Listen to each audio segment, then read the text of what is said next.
بسم اللہ الرحمن الرحیم۔ السلام علیکم ورحمۃ اللہ وبرکاتہ۔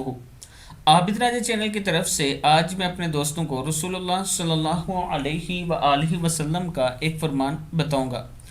رسول اللہ صلی اللہ علیہ وآلہ وسلم نے ایک دن فجر کی نماز کے بعد حضرت بلال رضی اللہ تعالیٰ عنہ سے فرمایا، تمہیں اپنے جس اسلامی عمل سے سب سے زیادہ خیر و ثواب کی امید ہو وہ مجھے بتلاؤ، کیونکہ میں نے تمہارے چپلوں کی چاپ جنت میں اپنے آگے آگے سنی ہے۔ مطلب یہ ہے کہ رات میں نے خواب میں دیکھا کہ میں جنت میں چل پھر رہا ہوں اور آگے آگے تمہارے قدموں کی آہٹ سن رہا ہوں، تو میں دریافت کرنا چاہتا ہوں کہ یہ تمہارے کس عمل کی برکت ہے، لہٰذا تم مجھے اپنے وہ عمل بتاؤ جس سے تمہیں سب سے زیادہ ثواب اور رحمت کی امید ہو۔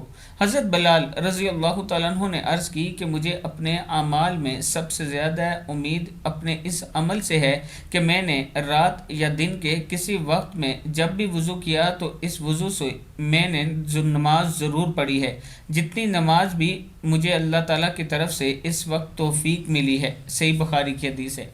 یعنی حضرت بلال رضی اللہ تعالیٰ عنہ فرماتے ہیں کہ جب بھی وضو کرتا ہوں تو رب کے سامنے سجدہ ضرور کرتا ہوں، نماز پڑھتا ہوں۔ اس عمل کی وجہ سے جنت میں حضرت بلال رضی اللہ تعالیٰ عنہ کی چپلوں کی چاپ سنائی دے رہی تھی، یعنی چلنے کی آواز سنائی دے رہی تھی۔ اللہ تعالیٰ ہم سب کو بھی اس پر عمل کرنے کی توفیق عطا فرمائے۔ السلام علیکم ورحمۃ اللہ وبرکاتہ۔